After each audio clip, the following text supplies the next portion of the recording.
Pemirsa, Anda masih bersama kami dalam Berita Lampung. Bagi Anda yang baru bergabung, berikut berita pilihan hari ini. Jawa Lampung, berduka. 3 warga Tanggamus tewas dalam kecelakaan mobil travel di Jalan Tol Cipali, Jawa Barat.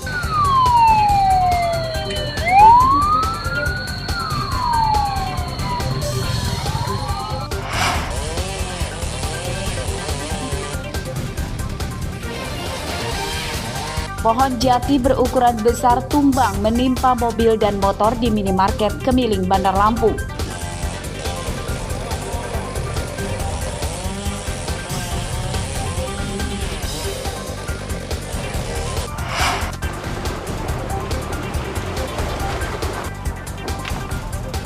Meski harganya telah naik, namun nelayan pesisir Bandar Lampung kesulitan mendapatkan BBM.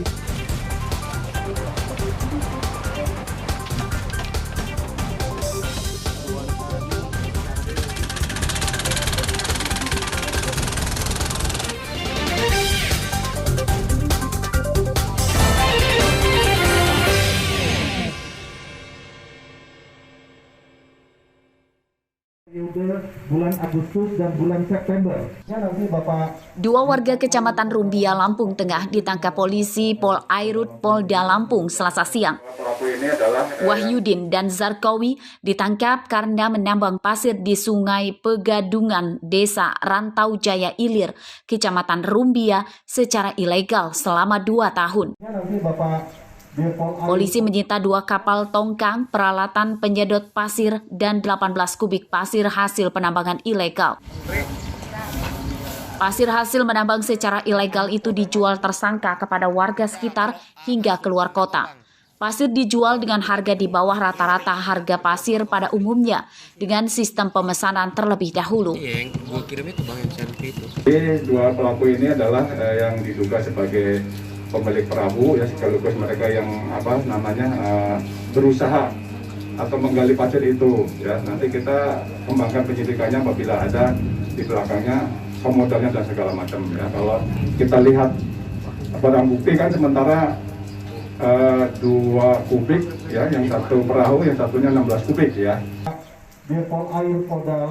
Polisi menangkap kedua tersangka setelah mendapat laporan dari masyarakat yang resah karena penambangan pasir ilegal menyebabkan abrasi sungai. Polisi masih mencari tersangka lain dalam sindikat mereka yang diduga melibatkan aparatur desa dan kecamatan. Kedua tersangka terancam hukuman 5 tahun penjara dan denda hingga 10 miliar rupiah. Robi Laste melaporkan dari Bandar Lampung.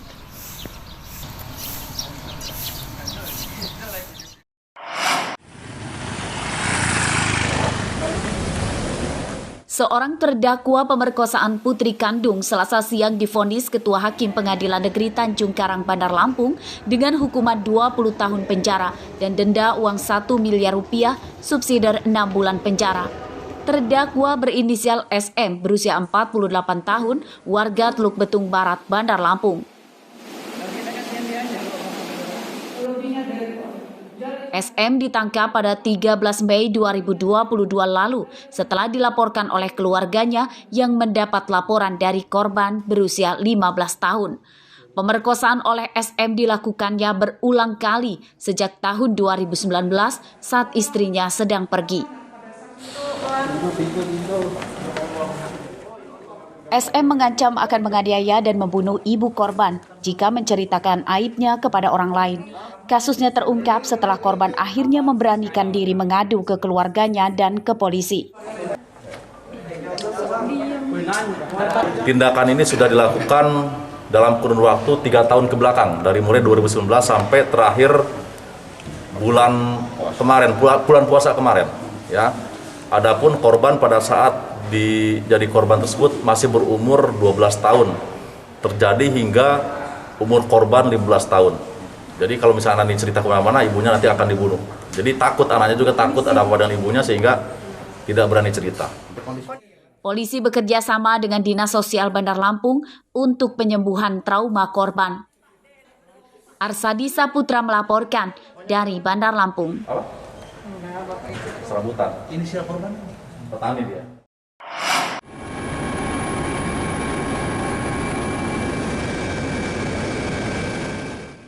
Untuk menarik pengendara di jalan tol Trans Sumatera yang mampir di tempat peristirahatan atau rest area Tulang Bawang Barat, pelaku usaha mikro kecil dan menengah atau UMKM menjual beragam produk unik dan menarik. Selain produk makanan dan cemilan serta kopi, ada juga yang menjual beragam produk kerajinan tangan, seperti tas berbahan tapis hingga lampu hias berbahan pipa paralon yang bernilai seni tinggi.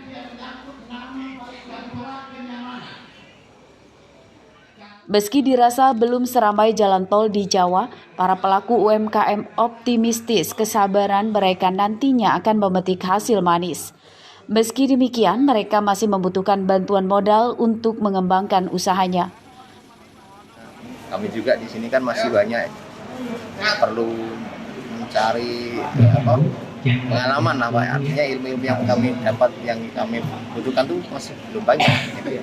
Sementara ini modal dari mana Pak? Dari pribadi atau pinjaman dari OJK atau dari pihak bank? Alhamdulillah dari pribadi Pak. Sudah kami bisa kembangkan lah dari hasil usaha kami sendiri. Untuk membantu meningkatkan kualitas produknya, pengelola jalan tol Trans Sumatera memberi pelatihan kepada 30 pelaku UMKM di rest area 215B pada Selasa siang. Kegiatan itu bekerja sama dengan Dinas Perdagangan Tulang Bawang Barat. Kami dari Pemda selalu mendukung seperti apa yang ini. Kita selalu mengadakan pembinaan. Sama seperti ini kita mengadakan pelatihan dan kita selalu memberikan terobosan bagaimana mereka bisa lebih maju lagi dari yang sudah-sudah. Dan setiap saat biasanya kita akan ngecek, ngasih pembinaan menurut petugas kan. 3 bidang prioritas yang ditetapkan oleh kementerian, yaitu bidang pendidikan, kemudian bidang lingkungan, dan bidang pengelolaan usaha mikro dan kecil. Dan kegiatan di sini yang 3 hari ke depan kita laksanakan adalah aplikasi dari program untuk pengembangan usaha mikro dan kecil. Pengelola utama Karya dan Dinas Perdagangan Tulang Bawang Barat berjanji akan membantu para pedagang untuk mengurus perizinan usaha dan permodalan untuk produk mereka, termasuk memberikan biaya sewa tempat usaha di rest area dengan harga terjangkau. Mustaqim melaporkan dari Tulang Bawang Barat.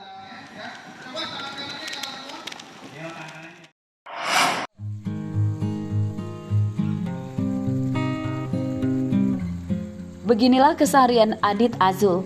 Pemuda berusia 35 tahun ini nampak sibuk dengan kolam terpal berisi ratusan ikan koi di belakang rumahnya yang terletak di Jalan Legundi, Sukarame, Bandar Lampung.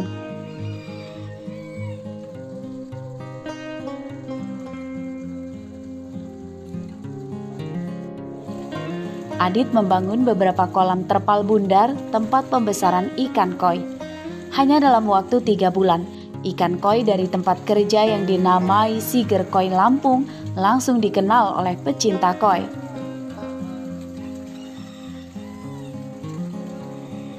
Banyak penggemar memburu ikan hasil penangkaran dari Adit karena kualitasnya yang terjamin.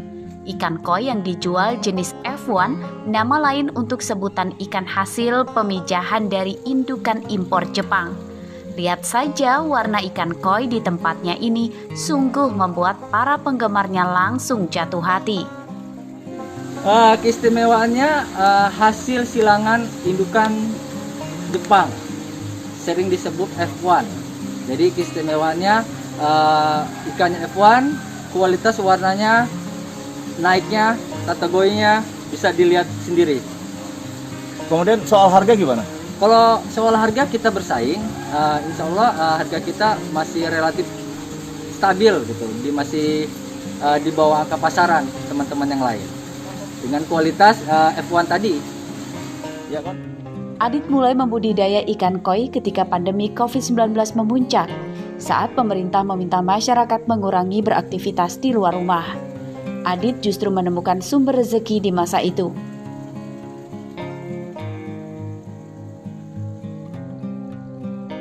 Ikan koi berusia 9-10 bulan per 1 ekornya dijual seharga 2 hingga 3 juta rupiah. Sedangkan ikan koi berusia 5 hingga 6 bulan dijual berkisar Rp200.000 hingga Rp600.000. Cukup mahal bukan? Pemasaran ikan koi F1 hingga Jakarta dan Sumatera Selatan. Dengan memanfaatkan media sosial, Adit Azul optimistis dapat terus mengembangkan usaha penjualan koi di masa mendatang. Aris Susanto melaporkan dari Bandar Lampung.